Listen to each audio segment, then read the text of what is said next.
바른 목적과 굳센 믿음이란 제목으로 하나님 말씀 전하겠습니다. 이번 주에 저희 교회에 말라위 선교사님 오셔서 말씀 전해주셨는데요.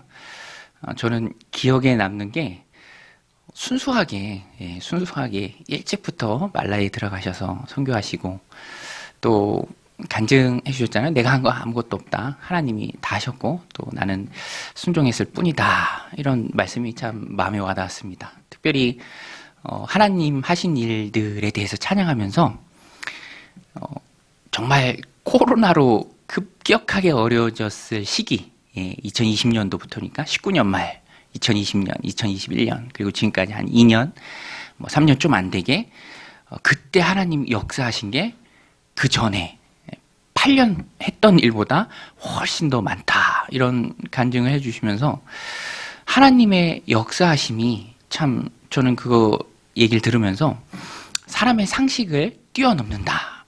여러분 하나님의 역사는 우리의 상식을 뛰어넘는 줄로 믿습니다. 하나님의 역사죠. 그러니까 우리 인간 편에서 생각할 때는 좀 어려운데 이게 좀 되겠나? 뭐 이런 생각을 가질 때가 많이 있죠. 그러나 주님께는 하나님께는 어려운 것이 없는 줄로 믿습니다. 그 어려운 것이 없는 하나님께서 역사하실 때 우리가 느끼는 마음이 그거죠. 하나님이 정말 놀랍게 역사하시는구나. 오병이어 기적이 그거 아닙니까? 여러분 더하기 문제 하나 낼까요? 5 더하기 2는 얼마죠? 7이죠. 집사님 감사합니다. 사랑하는 우리 집사님. 5 더하기 2는 7이죠. 오병이어가 그거 아닙니까? 5 더하기 2는 7 아니에요. 뭐 나눠 먹어야 7사람 먹는 거 아닙니까? 그런데 우리 주님께는 5 더하기 2는요. 7이라는 건 우리 생각이고 우리 주님께는요. 5천도 될 수 있고 만도 됩니다. 남자만 5천 명이라고 하잖아요. 그러니까 여자와 아이들 다 합치면 뭐 10,000명도 되고 20,000명도 되는 거죠. 하나님의 역사하심은 우리 상식의 사고의 수준을 훨씬 뛰어넘는다라는 것입니다. 우리가 그것을 믿어야죠. 그래야 신자고 또 신앙인이죠. 우리 아침마다 큐티하는 요한복음도 그 내용 많이 나오잖아요. 마르다가 주님께서 나사로를 살리실 때 무덤까지 가잖아요. 그리고 우리 예수님이 마르다에게 뭐라고 얘기합니까? 뭐라고 얘기하죠? 무덤에 막고 있는 그 돌덩이, 연자맷돌과 같은 큰 돌을 굴려 놓아라. 그때 마르다가 나와서 얘기하잖아요. 예수님, 예수님 벌써 죽은 지 나흘이나 됐습니다. 냄새가 납니다. 이게 사람들의 생각이죠. 사람들의 생각입니다. 그러나 주님께는 불가능한 일이 없는 줄로 믿습니다. 할렐루야. 그것이 바로 우리의 믿음이죠. 오늘 본문에도요. 그 내용이 잘 나옵니다. 우리의 상식을 뛰어넘는 하나님의 놀라운 역사. 야곱이요. 하나님이 하늘문을 여시고 축복해 주시고 그 산 가운데 함께 해 주시는데 아무것도 없잖아요. 손에 쥔 게 아무것도 없습니다. 빈손이고요. 맨주먹이었어요. 그러나 하나님께서 함께 하시니까 6년 만에 거부가 되었습니다. 우리 43절 말씀인데요. 같이 한번 읽겠습니다. 시작. 이에 그 사람이 매우 번창하여 양떼와 노비와 낙타와 나귀가 많았더라. 할렐루야. 이게요. 정말 큰 거부를 나타내는 성경의 표현입니다. 큰 부자죠. 매우 번창하여 라고 그랬습니다. 양떼가 많았고요. 노비, 정확히는 남종과 여종입니다. 그리고요. 낙타와 나귀가 많았더라. 저는 이 말씀을 읽으면서 낙타와 나귀가 많았더라. 물론 양떼도 그렇고 또 남종과 여종도 그렇고 하나님 축복해 주신 이 모든 것이 하나의 수단으로서 사용됩니다. 그 수단이 뭐죠? 약속의 땅 가나안으로 다시 야곱이 돌아갈 때 낙타와 나귀는요. 짐을 싣는 역할을 합니다. 그러니까 낙타와 나귀는 여행을 할 때 여행자에게 꼭 필요한 재산이죠. 야곱은요. 그 마음 가운데 분명한 소원을 가지고 있었습니다. 내가 다시 가나안 땅에 돌아간다. 언약의 상속자로서 나는 가나안 땅으로 다시 가야 한다. 이런 분명한 하나님 백성의 하나님 상속자로서의 정체성을 야곱이 잘 가지고 있었습니다. 분명하고 정확한 목적을 가지고 있었죠. 그때 하나님께서 평안의 여행이 되도록 야곱이요 혼자 밧다나람 이 하란으로 올 때는 혈혈 단신으로 왔습니다. 혼자 왔어요. 그러니까 굳이 뭐 있어야 될 것들이 없어도 되지만 그런데 지금은 그렇지 않죠. 일가를 이루었습니다. 가족이 얼마나 많아요. 자식이 11명인데요. 딸은 훨씬 더 많았을 걸로 봐요. 디나라고 성경에는 한 명만 나오지만 나중에 디나가 겪어낼 어려움 때문에 여기서 미리 소개한 거고 딸은 그보다 더 많았을 것이고요. 부인만 넷이잖아요. 야곱도 포함해서. 그러니까 그 이동에 필요한 필수적으로 요구되는 것들이 많이 있습니다. 하나님께서는 야곱이 하나님 앞에 분명한 사명과 선한 목적을 가지고 언약의 후계자로서 언약의 상속자로서 가나안 땅으로 내가 다시 돌아간다라고 그 마음을 품었을 때 야곱의 인생 가운데 큰 축복을 허락해 주십니다. 그러니까 돌아가는 게 하나님의 뜻이고요. 선한 목적이고요. 그 일을 수행할 수 있도록 하나님께서 필요한 것들을 채워주시는 것이죠. 그러니까 분명합니다. 지난주에도 말씀드렸잖아요. 축복은 수단이다. 여러분, 축복은 수단인 줄로 믿습니다. 이것이 바뀌면 안 되죠. 수단이 목적이 돼버리면 그것은 답답한 삶을 살 수밖에 없습니다. 쫓아가는 게 수단이고 목적은 등한시하면 그렇다고 이루어지지도 않고. 그런데 야곱이 돌아간다라는 그런 선한 뜻, 하나님의 뜻, 그것을 붙잡았을 때 하나님께서 필요한 것, 여러분 십수명, 뭐 수십 명이 될 수도 있죠. 그 인원이 수백 킬로미터 떨어진 가나안 땅까지 다시 돌아갈 때 필요한 것들이 얼마나 많이 있습니까? 저도요, 지난주에 아이들이 비행기 한번 못 타봤다고 노래를 부르더라고요. 우리 반 애들 다 타봤는데 자기만 못 타봤다고. 그래서 중학교 올라가기 전에 비행기 한번 태워준다고 제주도 다녀왔는데 이게 인원이 5이니까 이게 또 필요 경비들이 곱하기 5더라고요. 한 사람에 곱하기 5. 그런데 재밌는 친구가 저랑 비슷한 시기에 제주도 갔다 왔는데 이 친구도 가족이 많은데 아낀다고 새벽 6시에 비행기를 탔더라고요. 그래서 집에서 몇 시에 나갔냐 그러니까 3시 반에 나갔대요. 3시 반에. 가족이 다 일어나서.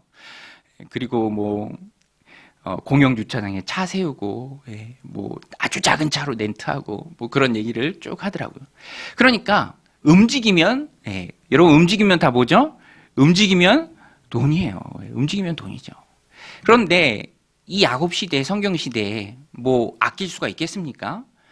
분명 하나님의 뜻이 가나안이고 나는 아브라함 언약의 상속자임에 하나님 내게 주신 그 가나안 땅을 내가 가서 지켜야 한다. 약속의 땅 가나안으로 나는 들어가야 한다라는 그런 선한 하나님의 목적을 품었을 때 그 많은 식구들이 갈 수 있도록 당연하게 하나님이 서포트해 주시고요. 채워 주시고요. 공급해 주신다라는 것입니다. 야곱이 이것을 우리에게 잘 보여주고 있죠. 그러니까 야곱은 14년 동안 두 아내를 위해서 14년을 일했잖아요. 느낌상 수일처럼 라헬을 사랑하며 야곱이 보냈지만 14년이에요. 14년이에요. 그리고 14년이 마친 다음에 야곱에게 뭐가 있습니까? 아무것도 없죠. 그러나 하나님이 그가 선한 목적을 품었을 때 그의 삶에 필요한 것들을 다 채워주시죠. 6년 만에 갈 수 있는 모든 준비가 다 끝납니다. 그런데 이 6년이란 기간이요. 하란에 머물렀던 기간이 20년이잖아요. 그러니까 계산해 보면 6년입니다. 6년 아무것도 없던 14년 지나고 딱 시작하고 6년 만에 어마어마한 거부가 되도록 하나님께서 채워주시죠. 야곱 시대에 하나님께서 그가 평안 중에 가나안 땅으로 가도록 하나님이 공급해 주신 것입니다.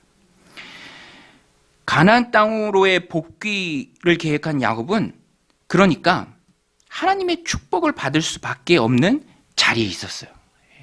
여러분, 하나님의 축복이 임하는 때가 있고요. 하나님의 축복이 임하는 자리가 있습니다. 그리고 하나님의 축복이 임하는 위치가 있어요. 우리가 축구를 할 때도요. 공을 갖고 여러 명이 농구나 축구를 할 때 패스를 하잖아요. 그러면 골을 넣기 위해서 꼭 공이 가는 패스를 하는 그 길목이 있다는 거예요. 그러면 그 길목으로는 반드시 공이 지나갈 수밖에 없죠. 그 길목에 기다리면서 공을 잡는 거죠. 하나님의 일은 하나님의 사람을 통해서, 특별히 하나님의 뜻을 붙들고 앞으로 나가는 그 사람을 통해서 이루어집니다. 그리고 그 가운데 하나님께서 필요한 것들을 채워주시죠. 여러분 명심하십시오. 믿음의 길을 찾아가면 하나님께서 필요한 것을 채워주신다라는 것입니다. 우리 2월 첫 주에 우리 교회 같이 섬기다가 이사 간다고 인사한 우리 젊은 신혼부부 있는데요. 오늘 연락이 왔어요. 문자가 오는데 그 자매가 늘 기도하던 기도 제목이 취업이었거든요. 근데 목사님, 사모님 잘 계시죠? 취업 됐다고 하면서 또 이렇게 문자를 보내는데 그 문자 그 사이사이에 신앙의 모습들이 이렇게 잘 배어 있어요. 제가 그것을 보면서 참 감사하더라고요. 초신자예요. 아직 초신자인데 그럼에도 불구하고 그 믿음의 길을 찾아가려는 그 모습이 목회자인 목사님 내가 봐도 이렇게 기쁘고 좋은데 하나님 보시기에 얼마나 좋을까.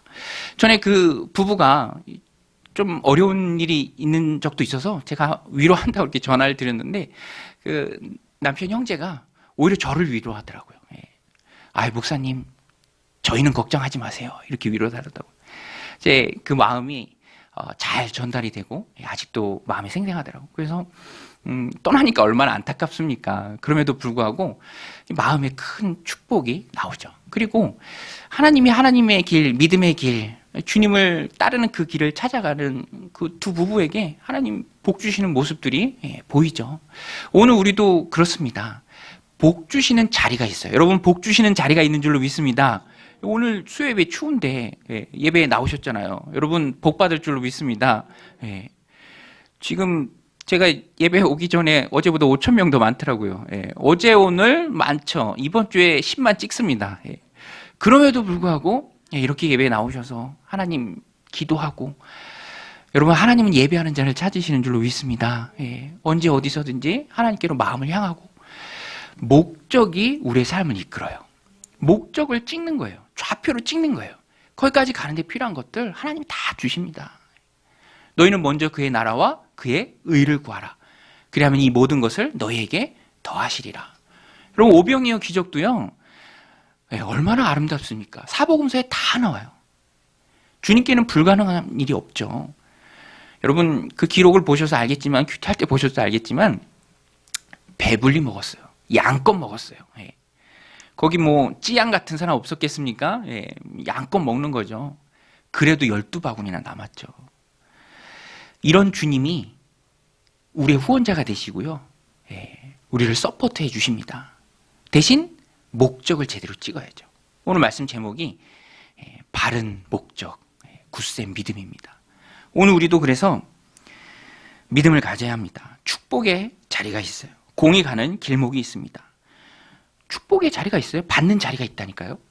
이번 명절에 저희 아들이 명절 때 마침 장염이 걸려서 명절 음식 하나도 못 먹고 그냥 그 방 안에서 그냥 책 보면서 그냥 배고파하고 막 이리 뒹굴 저리 뒹굴 하면서 속을 비워야 하면서 못 먹었어요.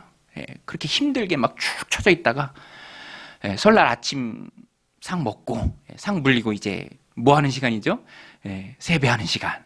세배한다 하니까 애들이 막 활기가 나고요. 막 미소를 띠면서 웃으면서 그 자리에 딱 나오죠. 나오는 이유가 뭡니까? 그 자리에 있어야 받죠. 그 자리에 있어야 되는 거예요. 아니 지금 장염이 됐습니까? 지금 뭐 집회가 왔다 갔다 하는데 축복의 자리가 있어요. 여러분 그 자리를 놓치면 못 받는 거예요. 지나가는 겁니다. 우리 선교사님 오셔서 또 도전해 주셨잖아요. 하나님 주시는 귀한 복들 양보하지 말고 강동 종윤교회가 받으시길 바랍니다. 할렐루야. 얼마나 큰 축복입니까? 축복의 자리를 우리는 지켜야 합니다. 그래서 목적과 수단이 뒤바뀌는 일이 없도록 우리가 늘 점검을 해야 돼요. 오늘 우리가 열심히 달려갑니다. 나는 어디를 향해 달려가고 있는가? 그것이 목적지인가? 하나님 섬기는 바른 사명의 길인가? 주님 인정하시는 길인가? 우리가 늘 살펴야 합니다. 목적과 수단이 바뀌는 일이 없어야죠. 오늘 우리의 신앙이 그렇습니다. 하나님께서 강하게 개입하시는 일이 있어요. 그러면 모든 게 다 바뀌죠. 조지 뮬러는요, 평생 5만 번 기도 응답을 받았다고 합니다. 고아의 아버지라는 별칭을 갖고 계신 분이죠. 조지 뮬러. 영국 분이신데, 그런데 말씀드린 것처럼 기도 응답을 5만 번이나 받을 수밖에 없는 곳에 있었어요. 고아를 사랑하시는 아버지 하나님의 마음으로 고아의 아버지로 고아들을 돌봤잖아요. 그러니까 그 고아들 놓고 간절히 기도할 때, 우리 선교사님 오셔서 저도 그 얘기할 때 마음이 뭉클하더라고요. 그 애들이 잘 몰라서 바람이 쪄서 모래가 그냥 빵에 있어도 모르고 그냥 먹는데요. 우리나라 사람은 못 먹는데요. 그 어떻게 푸석푸석해서 먹습니까? 그런데 그 모습을 보면서 안타까움이 드는 거죠. 그러면서 기도하고, 이 조지 뮬러도 고아원 운영했어요. 그러니까 필요한 것들이 얼마나 많습니까? 하나님 앞에 기도하고 응답하고 기도하고 응답하고 나중에 헤아려 보니 5만 번 기도 응답을 받을 수밖에 없는 그 자리를 지켰기 때문에 가능한 일이죠. 지금 야곱이 그렇습니다. 하나님의 뜻을 붙들고요, 언약 백성의 삶을 살아가고자 하니까 하나님이 넘치도록 은혜를 부어주시는 거죠. 바른 순서입니다. 여러분, 하나님은 복 줄 자에게 복 주시는 분인 줄로 믿습니다. 오늘 우리가 내 삶이 하나님 보시기에 합당한 삶인가? 하나님 보시기에 하나님의 복을 부어주실 삶을 내가 살고 있는가? 바른 하나님의 뜻에 내 인생의 좌표를 정하고 바울처럼 표대를 향하여 내가 지금 달려가고 있는가? 그것을 점검해야죠. 야곱이 가나안으로 돌아가는 것을 준비하는 데 걸린 시간은 6년이었습니다. 6년 만에 거부가 되었죠. 아무것도 없는 야곱이 6년 만에 큰 부자가 된 것, 하나님의 역사죠. 그런데 여러분, 우리가 주목해서 보아야 할 것이 있습니다. 야곱을 준비시키는 하나님의 방법이 우리가 좀 주목해서 보아야 할 것인데, 하나님의 방법이 무엇입니까? 이 본문에 좀 해석이 필요해요. 하나님의 방법이 아주 독특한 방법입니다. 양들이 물 구유에 와서 또랑을 파고 물을 먹을 수 있도록 이 목자가 해주었던 것 같아요. 그러면 양들이 와서 물을 먹습니다. 그런데 거기서 양들이 교미를 해요. 그때 양들로 하여금 보게 하는 게 있습니다. 그게 뭐냐면 나무의 껍질을 벗겨서 흰 부분이 드러나게 하고, 그러면서 얼룩얼룩해진 그 상태의 나무를 개울에 와서 물 마시는 양들이 교미할 때 그것을 보게 하는 거예요.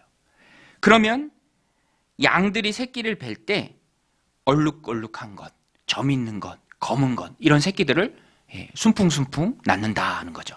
특별히 야곱은 여기서 한 가지 또 방법을 합니다. 그게 뭐냐면 튼튼한 양이 있을 때만 그렇게 해요. 튼튼한 양이 와서 교미할 때만 그것을 보여줘서 얼룩얼룩하고 또 점 있고 검은 양들이 와서 그것이 자기의 소유가 되게 합니다. 반면에 약골인 양들 있죠. 비실비실한 애들, 걔네들은 그런 거 안 해서 그 양들이 새끼 날 때는 그것은 라반의 것이 되게 하고. 그런데 야곱의 이런 행위를 어떻게 해석해야 할까요? 여러분, 어떻게 해석해야 될까요? 야곱이 지금 잘하고 있는 겁니까? 잘못하고 있는 겁니까? 여기에 대한 학자들의 해석이 분분해요. 그런데 문맥을 보면, 우리가 어려운 문제를 만났을 때 항상 문맥을 봐야 합니다. 여러분, 창세기를 누가 썼죠? 모세가 썼죠? 모세가 기록할 때 문맥을 보면 이러한 야곱의 행위를 나쁘게 묘사하고 있지는 않아요. 그래서 이 자체를 탐욕의 죄로 볼 수는 없습니다. 칼빈도 이 부분을 해석할 때 이러한 야곱의 행위는 하나님께 교시를 받은 것이며 하나님께서 적극적으로 개입하셔서 라반으로 향했던 그 축복을 야곱에게로 끌어오신 것이다. 하나님께서 라반을 책망하시는 것이다. 라반이 어떻게 했는지 하나님이 다 보시고, 실제로 뒷부분에 가면서 보면 라반의 악한 행위를 하나님께서 갚아주신 것임을, 또 야곱이 이런 일을 한 것이 하나님의 뜻임을 뒷부분에서 말하고 있습니다. 창세기 31장 12절 13절인데요. 우리 같이 한번 읽겠습니다. 시작. 이르시되 내 눈을 들어 보라. 양떼를 탄 순양은 다 얼룩무늬 있는 것, 점 있는 것과 아롱진 것이니라. 라반이 내게 행한 모든 것을 내가 보았노라. 나는 베델의 하나님이라. 내가 거기서 기둥에 기름을 붓고 거기서 내게 서원하였으니 지금 일어나 이곳을 떠나서 내 출생지로 돌아가라 하셨느니라. 아멘. 야곱이 이런 꿈을 꾸었어요. 하나님의 교시를 받았습니다. 그래서 이러한 것도 하나님의 방법이죠. 그런데 여러분, 이게 과학적인 방법은 아닙니다. 실제로 이렇게 한다고 되지 않아요. 어떤 면에서는 미신에 가까운 일이에요. 그러나 하나님께서 개입하시면 결과는 완전히 달라진다라는 거예요. 하나님께서는 이런 방법도 사용하신다라는 것입니다. 여러분 생각해 보세요. 말씀으로 세상을 이 땅 가운데 펴신 하나님께서 한 사람에게 축복을 몰아주는 일이 어려울 리가 없죠. 그러니까 하나님께서 야곱이 행하는 이 일 가운데 강권적으로, 주권적으로 개입하신 것이죠. 여러분, 하나님은 개입하셔서 축복을 주실 수 있는 분인 줄로 믿습니다. 할렐루야. 오늘 우리들 삶 가운데도 그래서 기도해야 합니다. 하나님, 내 삶에 개입해 주옵소서. 내 삶에 개입해 주옵소서. 환경을 바꿔주시고, 상황을 바꿔주시고, 나를 힘들게 하는 사람들의 마음을 바꿔주옵소서. 오늘 우리가 하나님의 개입을 위해서 간절히 기도해야 합니다. 하나님이 개입하시면 결과는 달라지죠. 적극적으로 내 삶에 개입해 주옵소서라고 오늘 이 시간, 이 저녁 기도할 때 기도하시기 바랍니다. 그러면 하나님이 세상을 지으시고 지금도 살아 역사하시며 온 우주 만물을 질서 있게 운행하시는 그 하나님께서 선하신 섭리 가운데 선하게 내 삶에 개입하셔서 문제를 해결해 주실 수 있습니다. 여러분, 에스더를 보세요. 에스더도 남편인 아하수에로 왕 앞에 나아갈 때 하나님 개입하셨잖아요. 그가 금식 기도할 때 하나님 개입하십니다. 그리고 왕의 눈을 완전히 바꿔주세요.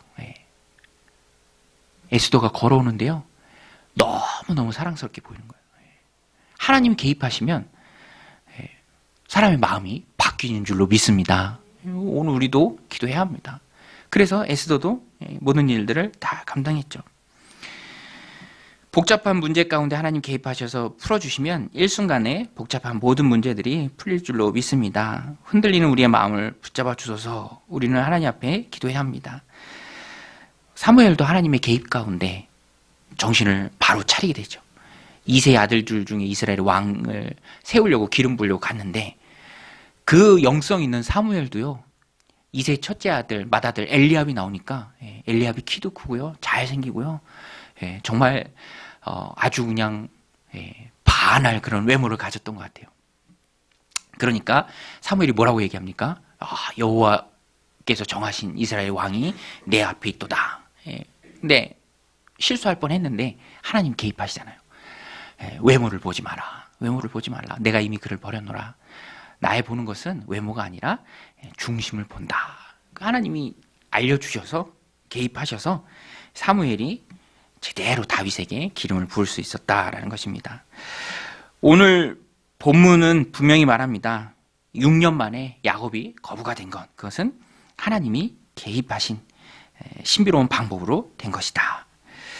오늘 우리가 이 본문에 나오는 하나님이 개입하셔서 신비한 방법으로 가나안 땅에 갈 준비가 다 된, 모든 것을 갖춘 부자가 된 야곱을 보면서 우리가 깨닫는 게 있습니다. 그게 뭐냐면 성도는 언약의 성취를 믿어야 한다라는 것입니다. 우리 한번 따라서 해보겠습니다. 언약의 성취를 믿자. 언약의 성취가 뭔가요, 목사님? 언약의 성취는 다른 게 아닙니다. 하나님 내게 주신 약속이 반드시 이루어진다라는 거예요.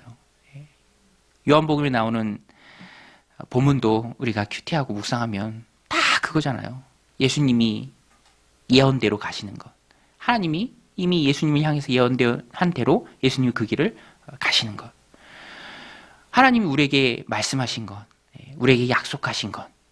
약속 안 하신 걸 가지고 달라고 하면 곤란하지만 하나님 우리에게 주신 약속이 있죠. 개인적으로 주신 것도 있고요. 공동체적으로 주신 것도 있고요. 그 옛날에 주신 것도 있고요. 또 이제 주실 것도 있고요.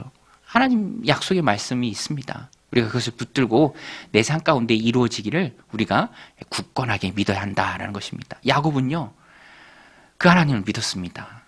그 옛날 14년 전에 베들에서 기름 붓고 하나님 예배하면서 서원했던 것, 하나님도 다 기억하고 있고요. 그 약속을 분명히 이루실 하나님을 야곱은 굳건하게 믿고 있었습니다. 그래서 야곱이 탄식할 때 하나님 들으세요. 14년을 헌신하고요. 라반에게 그렇게 말하잖아요. 외삼촌은 부자가 됐는데 나와 함께 하신 하나님을 통해서 외삼촌의 양떼는 정말 풍성해졌는데 나는 아직 가진 게 없습니다. 나는 언제나 내 집을 세우리이까. 그런 탄식도 하나님이 다 들어주시죠. 그리고 야곱의 마음도 다 헤아리십니다. 여러분, 축복 중에 가장 큰 축복은 하나님께서 나의 마음을 헤아려 주시는 것입니다. 여러분, 하나님 우리의 마음을 다 아시는 줄로 믿습니다. 내 마음을 아시고 위로해 주시죠. 야곱의 그 마음도 하나님이 다 헤아려 주셨습니다. 야곱은 마음을 붙잡고 하나님이 일러주신 대로 충성을 다했습니다. 야곱에게는 언약을 성취하시는 그 하나님에 대한 굳건한 믿음이 있었습니다. 오늘 말씀을 종합해보면 그래서 오늘 우리도 믿음이 있어야 한다라는 것입니다. 여러분, 오늘 우리 가운데 하나님 주시는 큰 믿음이 있으시길 바랍니다. 약속을 이루시는 하나님. 오늘 말씀드렸죠? 절대 주권으로 내 삶에 개입하실 하나님을 믿으십시오. 또 하나님의 뜻을 이루려는 선한 목적을 가질 때 하나님 필요한 것들 다 공급해 주신다라는 그 믿음을 가지시길 바랍니다. 그 믿음이 있을 때 하나님께서 야곱처럼 우리에게 그 목적을 이루는 하나님의 뜻을 이루는 그 길을 우리에게 허락해 주실 것입니다. 야곱 보세요.